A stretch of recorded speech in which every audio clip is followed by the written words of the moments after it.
Hello ninth class. आज हम start करेंगे पांचवा पार्ट जीवन की मौलिक इकाई। तो चलिए सबसे पहले पढ़ लेते हैं कोशिका के बारे में। कोशिका जीवों की संरचनात्मक एवं क्रियात्मक इकाई होती है। यह अपने पहले कक्षाओं में आपने पढ़ रखा है।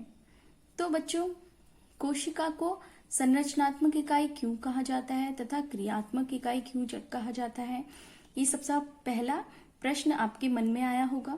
संरचनात्मक इकाई इसलिए कहते हैं क्योंकि जो जीव हैं उनकी उनकी जो रचना है वो कोशिका से होती है। ये सबसे पहली मौलिक इकाई होती है किसी भी जीवधारी की। तभी हमने कोशिका को संरचनात्मक इकाई कहा है, इकाई, यूनिट, जिससे कोई जीव बनता है। तथा हम इसे क्रियात्मक इकाई भी कहते हैं। क्रियात्मक इकाई इसलिए कहते हैं क्योंकि शरीर में जितनी भी क्रियाएं चलती हैं उन क्रियाओं के लिए कोशिका पर शरीर निर्भर करता है। सन 1665 में रॉबर्ट हुक ने कोशिका की खोज की थी। रॉबर्ट हुक ने अपने ही सूक्ष्मदर्शी से इसे देखा था। उन्होंने खुद बनाया हुआ सूक्ष्मदर्शी था। तो उन्होंने कॉर्क की एक पतली काट ली और ये काट सूक्ष्मदर्शी से मधुमक्खी के छत्ते के समान दिखाई दे रही थी और जिसमें छोटे छोटे कोष्ठ थे। कोष्ठ यानी कि छोटे छोटे कोष्ठ या फिर कमरे हम कह सकते हैं, उसी को कोशिका नाम दिया गया। देखिए, जैसे हम प्याज की अगर प्याज को ले लें, उसका झिल्ली निकाल लें प्याज में से, तो आप देखेंगे इस तरह से आपको दिखाई देगा। इसके लिए आपको क्या करना पड़ेगा, एक प्याज लेना पड़ेगा, उसके टुकड़े को आपको काट के उसमें से झिल्ली आराम से निकालनी पड़ेगी फॉसेप की मदद से। और आपको जब आप स्लाइड प्रिपेयर करेंगे तो आपको सैफरन आप ले सकते हैं, ठीक है। तो उसमें आपने इसको डिप करके आप क्या करेंगे, आपको ये दिख पाएगा फिर आराम से जो डिवीजन है। तो माइक्रोस्कोप के अंडर आप इसे देख सकते हैं। यहाँ पर बीच में आपको केंद्रक दिखाई देगा। तो इस तरह से ये क्या है, ये अलग अलग आपको कोशिकाएं दिख रही हैं प्याज की, और इनके बीच में एक कोशिका है, बीच में केंद्रक है। तो इसके जो ये खाली आपको जो भाग दिख रहा है, इसमें क्या होता है, कोशिका का द्रव होता है और द्रव में कोशिका के विभिन्न अंगक होते हैं। ठीक, आगे हम देखेंगे कोशिका के आधार पर हम जीवों को दो तरह से वर्गीकृत कर सकते हैं। एक तो एक कोशिकीय जीव, दूसरा बहुकोशिकीय जीव। एक कोशिकीय जीव एक कोशिका से बने होते हैं। बहुकोशिकीय जीव जैसे कि अगर हम बोले, जैसे पादप हैं, जंतु हमारे आसपास, उनके जो शरीर है वो बहुत सारी कोशिकाओं से मिलकर बनता है, इसलिए उन्हें बहुकोशिक कहते हैं। जैसे हम आप क्या हैं, बहुकोशिक जीव हैं। और अमीबा, परिमीशियम, ऐसे जीव क्या हैं, एक कोशिकीय कहलाते हैं। अब बच्चों, जो एक कोशिकीय जीव होते हैं उनमें जो कार्य होता है, उनमें सभी कार्य एक ही कोशिका के अंदर होता है। आपने अपनी 7वीं 8वीं कक्षाओं में अमीबा में ये पढ़ा भी हुआ है ना। तो आपको इसके बारे में मुझे अभी बताने की जरूरत नहीं है। बहुकोशिकीय, इनमें जो भी कार्य होते हैं शरीर के किसी भी जीव के, ये अलग अलग कोशिकाएं अलग अलग उस कार्य को करती हैं। अलग अलग कोशिकाओं को वो कार्य दिया रहता है, विभाजित रहती हैं अलग अलग कोशिकाएं। जैसे कहें रक्त कोशिका, उसमें अलग कार्य होगा। जो तंत्रिका कोशिका है उसमें अलग कार्य होगा। कोशिका जो पेशी कोशिका है उसके कार्य अलग होंगे। तो इसलिए बहुकोशिकीय जो जीव होते हैं वो इतने जटिल होते हैं, उनमें कार्य विभाजित होता है कोशिकाओं के मध्य। वहीं एक कोशिकीय जीव क्योंकि होते ही एक कोशिका के हैं, तो सभी कार्य एक कोशिका के अंदर ही उनमें होता है। आप यहाँ पर देख सकते हैं, बहुकोशिकीय जीवों में श्रम विभाजन होता है, जबकि एक कोशिकीय जीव में श्रम विभाजन नहीं होता क्योंकि कोशिका की संख्या सिर्फ एक होती है। इलेक्ट्रॉन सूक्ष्मदर्शी। सन 1940 में नॉल और रस्का ने इसकी खोज की थी। इस यंत्र की सहायता से आप कोशिका की छोटी संरचनाओं को आसानी से देख सकते हैं। अब प्रश्न उठता है, कोशिका किससे बनी होती है। सबसे पहले अगर हम बात करें कोशिका की, जैसे आपने प्याज की झिल्ली में देखा है ना, अलग अलग कोशिकाओं से ये बनी हुई थी, इसमें केंद्रक था।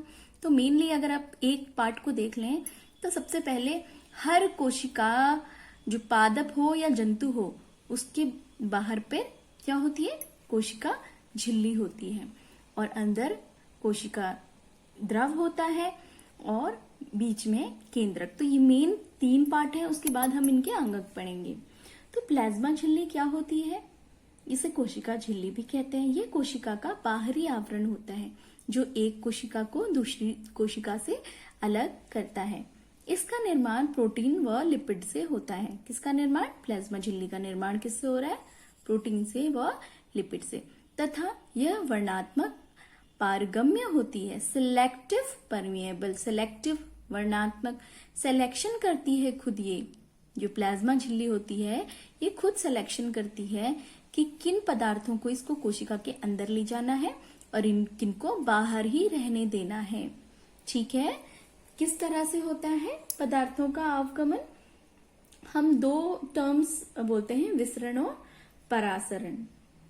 विसरण यानी कि गैस का आदान प्रदान होना, ठीक है, कोशिका के अंदर विसरण की विधि के द्वारा। परासरण यानी कि द्रव का आदान प्रदान होना। यहाँ पर गैस पदार्थ की गति उच्च सांद्रता से निम्न की ओर होती है, इसको विसरण कहते हैं। वहीं परासरण में द्रव पदार्थ की उच्च सांद्रता से निम्न सांद्रता की ओर गति होती है। ठीक, तो जैसे ऑक्सीजन, कार्बन डाइऑक्साइड विसरण विधि से कोशिका झिल्ली के अंदर भी जाते हैं और बाहर भी जाते हैं, उसी तरह जल परासरण द्वारा कोशिका झिल्ली के अंदर व बाहर जाता है। ठीक, और एक इम्पॉर्टेंट बात, प्लाज्मा झिल्ली या कोशिका झिल्ली पादप व जंतु कोशिका दोनों में ही उपस्थित होती है, प्रेजेंट होती है। आगे हम देखेंगे कोशिका भित्ति किसे कहते हैं। कोशिका भित्ति यह प्रायः पादप कोशिका में पाई जाती है। इससे पहले अभी हमने कोशिका झिल्ली के बारे में पढ़ा था। कोशिका भित्ति सेल्यूलोज की बनी होती है, ये कोशिका को मजबूती देती है। पादप कोशिका में ये पाई जाती है, लेकिन जंतु कोशिका में इसका अभाव होता है। जंतु कोशिका में कोशिका भित्ति नहीं होती। यह पादप कोशिका को सबसे बाहरी झिल्ली होती है। वहीं पर जंतु कोशिका की सबसे बाहरी झिल्ली कौन सी होती है? प्लाज्मा झिल्ली या कोशिका झिल्ली। कोशिका भित्ति कहाँ होती है? सिर्फ पादप कोशिका में ये उपस्थित होती है, जंतु कोशिका में नहीं होती। तो पादप कोशिका या जंतु कोशिका के बीच में अगर डिफरेंस आए, अंतर करना आए, तो आप लिख सकते हैं कोशिका भित्ति पादप कोशिका में तो होती है, लेकिन जंतु कोशिका में अनुपस्थित होती है। तीसरा, कोशिका द्रव, ये भी दोनों में ही होता है, चाहे जंतु कोशिका हो या पादप कोशिका हो। ये एक तरल पदार्थ होता है जिसमें कोशिका के विभिन्न अंगक होते हैं। चलिए देखते हैं कोशिका के अंदर कौन कौन से अंग होते हैं। केंद्रक आपको पता ही है, कोई भी कोशिका होगी उसके अंदर केंद्रक तो होता ही है। फिर अंतर्द्रवी जालिका, गोल्जी उपकरण, लाइसोसोम, माइटोकॉन्ड्रिया, प्लास्टिड, रसधनिया, इनके बारे में ये जो अंगक हैं कोशिका के, बच्चों हम इन्हें अंगक कह रहे हैं क्योंकि अंग क्या होते हैं? कोशिका है ना, कोशिका मिलकर बनाती है उत्तक, और उत्तक मिलकर बनाते हैं अंग।